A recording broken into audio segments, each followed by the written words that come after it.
Kamusta sa mga tagapakinig? Welcome sa Kwentong Eerie. Sa episode na ito, pag-uusapan natin ang isang kakaibang kwento na kumalat sa internet kamakailan. Isang kwentong nagmula pa sa Serbia tungkol sa isang misteryosong babae na nakitang sumasayaw sa kalye.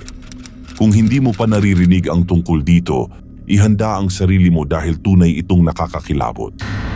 Noong mga huling buwan ng 2021, nagsimulang kumalat ang mga video at kwento tungkol sa isang babaeng sumasayaw sa kalye sa Serbia. Sinasabing ang babaeng ito ay bigla na lang sumusulpot sa iba't ibang lugar, kalimitang hating gabi, at makikitang nagsasayaw na parang wala sa sarili. Ayon sa ilang saksi, kakaiba ang kanyang kilos.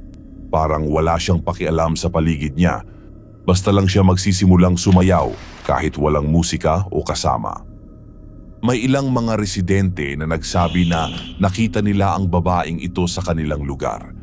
Ayon sa kanila, sa una ay mapapansin mo lang siya sa gilid ng kalsada, parang nag-aabang o naglalakad. Ngunit kalaunan, bigla siyang magsisimulang sumayaw na para bang meron siyang sariling mundo. Ilang netizens ang nagsasabi na maaaring ang babaeng ito ay may problema sa pag-iisip, kaya't ganoon na lamang ang kanyang mga kilos.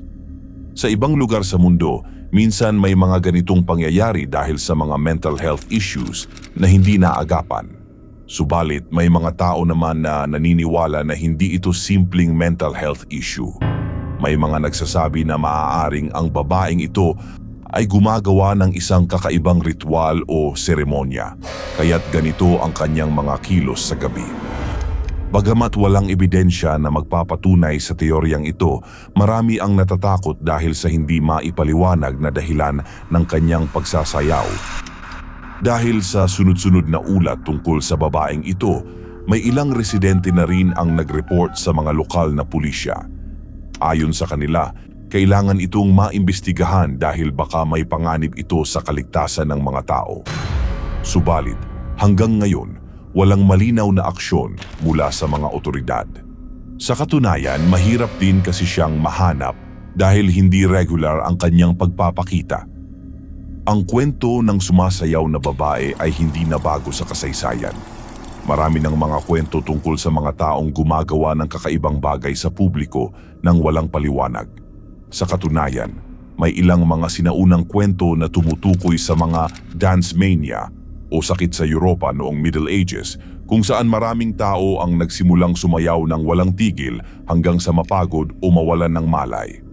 Bagamat hindi pa sigurado kung ang babaeng ito ay bahagi ng ganitong uri ng phenomenon, hindi maikakaila na ang kanyang kwento ay nagdudulot ng takot at kuryosidad sa mga tao. Hanggang sa ngayon, patuloy pa rin ang pagkalat ng mga video ng babaeng sumasayaw sa internet.